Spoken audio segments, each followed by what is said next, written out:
श्री सीताराम चंद्राभ्याम नमः। सुंदरकांड 38वां सर्ग।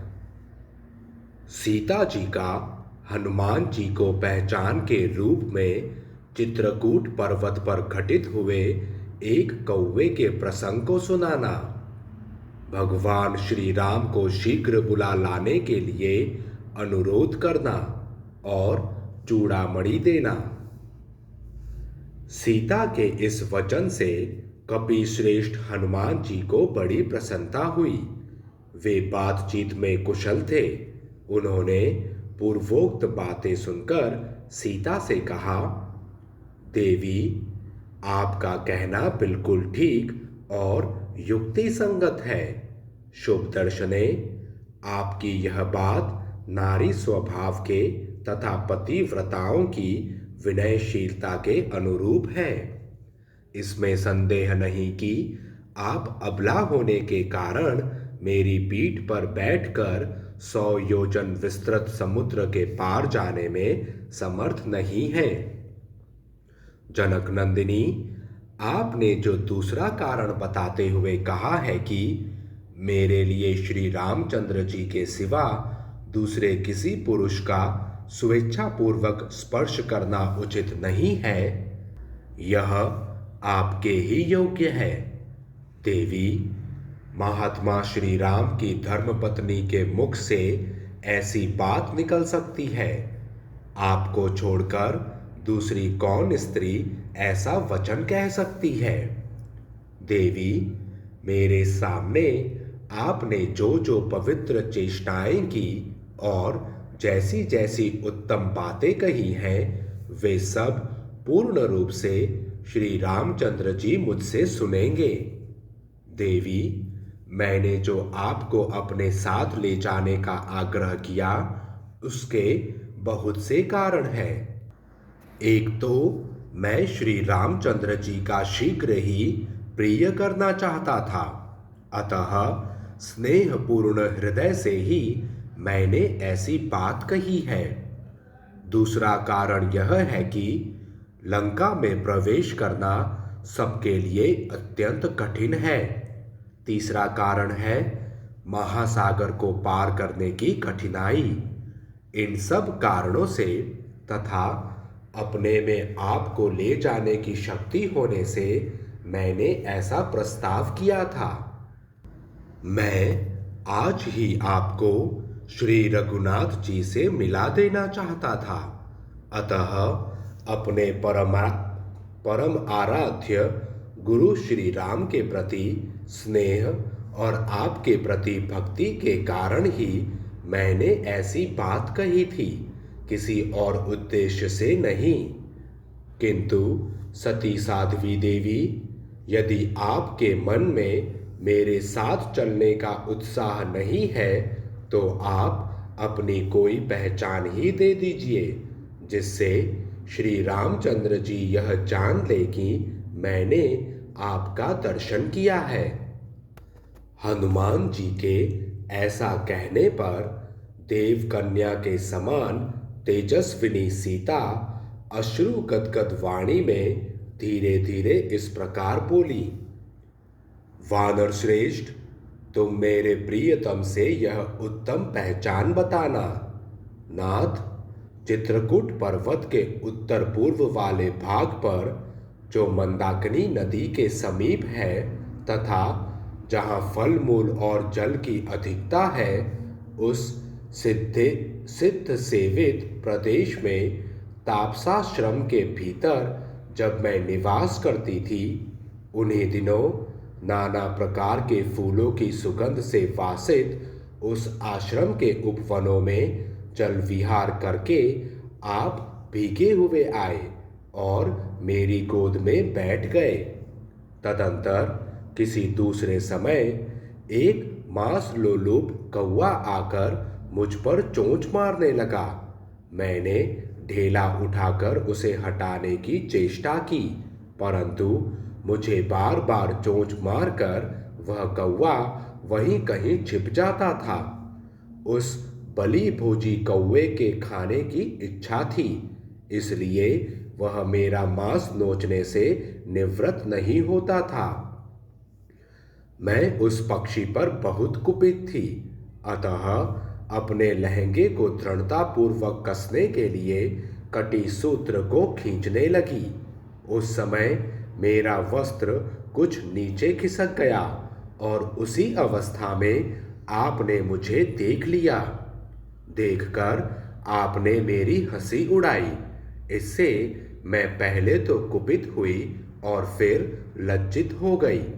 इतने में ही उस भक्ष्य लोलुप कौवे ने फिर चोंच मारकर मुझे श्वत विक्षत कर दिया और उसी अवस्था में मैं आपके पास आई। आप वहां बैठे हुए थे। मैं उस कौवे की हरकत से तंग आ गई थी, अतः थक कर आपकी गोद में आ बैठी। उस समय मैं कुपित सी हो रही थी और आपने प्रसन्न होकर मुझे सांत्वना दी। नाथ, कौवे ने मुझे कुपित कर दिया था। मेरे मुख पर आंसुओं की धारा बह रही थी और मैं धीरे धीरे आंखें पोंछ रही थी। आपने मेरी उस अवस्था को लक्ष्य किया। हनुमान, मैं थक जाने के कारण उस दिन बहुत देर तक श्री रघुनाथ जी की गोद में सोई रही। फिर उनकी बारी आई और वे भरत के बड़े भाई मेरी गोद में सिर रखकर सो गए। इसी समय वह कौवा फिर वहां आया। मैं सोकर जगने के बाद श्री रघुनाथ जी की गोद से उठकर बैठी ही थी कि उस कौवे ने सहसा झपट कर मेरी छाती में चोंच मार दी। उसने बारंबार उड़कर मुझे अत्यंत घायल कर दिया। मेरे शरीर से रक्त की बूंदें झरने लगीं। इससे श्री रामचंद्र जी की नींद खुल गई और वे जाग कर उठ बैठे। मेरी छाती में घाव हुआ देख महाबाहु श्री राम उस समय कुपित हो उठे और फुफकारते हुए विषधर सर्प के समान जोर जोर से सांस लेते हुए बोले, हाथी की सूंड के समान जांघों वाली सुंदरी, किसने तुम्हारी छाती को शत विशत किया है? कौन रोज से भरे हुए 5 मुख वाले सर्प के साथ खेल रहा है? इतना कहकर जब उन्होंने इधर उधर दृष्टि डाली, तब उस कौवे को देखा जो मेरी ओर ही मुंह किए बैठा था। उसके तीखे पंजे खून से रंग गए थे। वह पक्षियों में श्रेष्ठ कौवा इंद्र का पुत्र था। उसकी गति वायु के समान तीव्र थी। वह शीघ्र ही स्वर्ग से उड़कर पृथ्वी पर आ पहुंचा था। उस समय बुद्धिमानों में श्रेष्ठ महाबाहु श्री राम के नेत्र क्रोध से घूमने लगे। उन्होंने उस कौवे को कठोर दंड देने का विचार किया। श्री राम ने कुश की चटाई से एक कुश निकाला और उसे ब्रह्मास्त्र के मंत्र से अभिमंत्रित किया। अभिमंत्रित करते ही वह कालाग्नि के समान प्रज्वलित हो उठा। उसका लक्ष्य वह पक्षी ही था। श्री रघुनाथ जी ने वह प्रज्वलित कुश उस कौवे की ओर छोड़ा। फिर तो वह आकाश में उसका पीछा करने लगा। वह कौवा कई प्रकार की उड़ानें लगाता अपने प्राण बचाने के लिए इस संपूर्ण जगत में भागता फिरा, किंतु उस बाण ने कहीं भी उसका पीछा न छोड़ा। उसके पिता इंद्र तथा समस्त श्रेष्ठ महर्षियों ने भी उसका परित्याग कर दिया। तीनों लोकों में घूमकर अंत में वह पुनः भगवान श्री राम की ही शरण में आया। रघुनाथ जी शरणागत वत्सल हैं। उनकी शरण में आकर जब वह पृथ्वी पर गिर पड़ा, तब उन्हें उस पर दया आ गई। अतः वध के योग्य होने पर भी उस कौवे को उन्होंने मारा नहीं, उबारा। उसकी शक्ति क्षीण हो चुकी थी, और वह उदास होकर सामने गिरा था। इस अवस्था में उसको लक्ष्य करके भगवान बोले, ब्रह्मास्त्र को तो व्यर्थ किया नहीं जा सकता, अतः बताओ इसके द्वारा तुम्हारा कौन सा अंग भंग किया जाए। फिर उसकी सम्मति के अनुसार श्री राम ने उस अस्त्र से उस कौवे की दाहिनी आंख नष्ट कर दी। इस प्रकार दाया नेत्र देकर वह अपने प्राण बचा सका। तदंतर दशरथ नंदन राजा राम को नमस्कार करके उन वीर शिरोमणि ने विदा लेकर वह अपने निवास स्थान को चला गया। कपिश्रेष्ठ, तुम मेरे स्वामी से जाकर कहना, प्राणनाथ पृथ्वीपते, आपने मेरे लिए एक साधारण अपराध करने वाले कौवे पर भी ब्रह्मास्त्र का प्रयोग किया था। फिर जो आपके पास से मुझे हर ले आया उसको आप कैसे क्षमा कर रहे हैं? नरश्रेष्ठ, मेरे ऊपर महान उत्साह से पूर्ण कृपा कीजिए।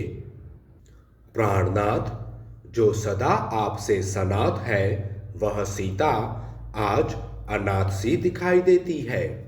दया करना सबसे बड़ा धर्म है, यह मैंने आपसे ही सुना है। मैं आपको अच्छी तरह जानती हूँ। आपका बल, पराक्रम और उत्साह महान है। आपका कहीं आर पार नहीं है। आप असीम हैं। आपको कोई क्षुब्ध या पराजित नहीं कर सकता। आप गंभीरता में समुद्र के समान है। समुद्र पर्यंत सारी पृथ्वी के स्वामी हैं तथा इंद्र के समान तेजस्वी हैं। मैं आपके प्रभाव को जानती हूँ। रघुनंदन, इस प्रकार अस्त्र वेत्ताओं में श्रेष्ठ, बलवान और शक्तिशाली होते हुए भी आप राक्षसों पर अपने अस्त्रों का प्रयोग क्यों नहीं करते हैं? पवन कुमार, नाग, गंधर्व, देवता और मरुदगण कोई भी सम्रांगण में श्री रामचंद्र जी का वेग नहीं सह सकते। उन परम पराक्रमी श्री राम के हृदय में यदि मेरे लिए कुछ व्याकुलता है तो वे अपने तीखे सहायकों से इन राक्षसों का संहार क्यों नहीं कर डालते? अथवा शत्रुओं को संताप देने वाले महाबली वीर लक्ष्मण ही अपने बड़े भाई की आज्ञा लेकर मेरा उद्धार क्यों नहीं करते हैं? वे दोनों पुरुष सिंह वायु तथा इंद्र के समान तेजस्वी हैं। यदि वे देवताओं के लिए भी दुर्जय हैं तो किस लिए मेरी उपेक्षा करते हैं? निसंदेह मेरा ही कोई महान पाप उदित हुआ है जिससे वे दोनों शत्रु संतापी वीर मेरा उद्धार करने में समर्थ होते हुए भी मुझ पर कृपा दृष्टि नहीं कर रहे हैं। विदेह कुमारी सीता ने आंसू बहाते हुए जब यह करुणा युक्त बात कही तब इसे सुनकर वानर यूथपति महातेजस्वी हनुमान इस प्रकार बोले, देवी, मैं सत्य की शपथ खाकर आपसे कहता हूं कि श्री रामचंद्र जी आपके विरह शोक से पीड़ित हो अन्य सब कार्यों से विमुख हो गए हैं। केवल आपका ही चिंतन करते रहते हैं। श्री राम के दुखी होने से लक्ष्मण भी सदा संतप्त रहते हैं। किसी तरह आपका दर्शन हो गया। अब शोक करने का अवसर नहीं है। शोभने, इसी घड़ी से आप अपने दुखों का अंत होता देखेंगी। वे दोनों पुरुष सिंह राजकुमार बड़े बलवान हैं तथा आपको देखने के लिए उनके मन में विशेष उत्साह है। अतः वे समस्त राक्षस जगत को भस्म कर डालेंगे। विशाल लोचने, रघुनाथ जी सम्रांगण में क्रूरता प्रकट करने वाले रावण को उसके बंधु बांधवों सहित मारकर आपको अपनी पुरी में ले जाएंगे। अब भगवान श्री राम, महाबली लक्ष्मण, तेजस्वी सुग्रीव तथा वहां एकत्र हुए वानरों के प्रति आपको जो कुछ कहना हो वह कहिए।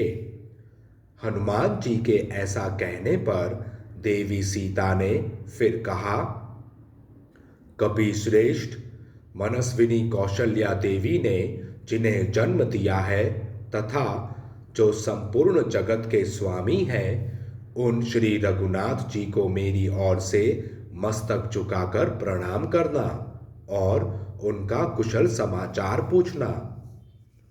तत्पश्चात विशाल भूमंडल में भी जिसका मिलना कठिन है, ऐसे उत्तम ऐश्वर्य का भांति भांति के हारों, सब प्रकार के रत्नों तथा मनोहर सुंदरी स्त्रियों का भी परित्याग कर पिता माता को सम्मानित एवं राजी करके जो श्री रामचंद्र जी के साथ वन में चले आए, जिनके कारण सुमित्रा देवी उत्तम संतान वाली कही जाती हैं, जिनका चित्त सदा धर्म में लगा रहता है, जो सर्वोत्तम सुख को त्याग कर वन में बड़े भाई श्री राम की रक्षा करते हुए सदा उनके अनुकूल चलते हैं, जिनके कंधे सिंह के समान और भुजाएं बड़ी बड़ी हैं, जो देखने में प्रिय लगते और मन को वश में रखते हैं, जिनका श्री राम के प्रति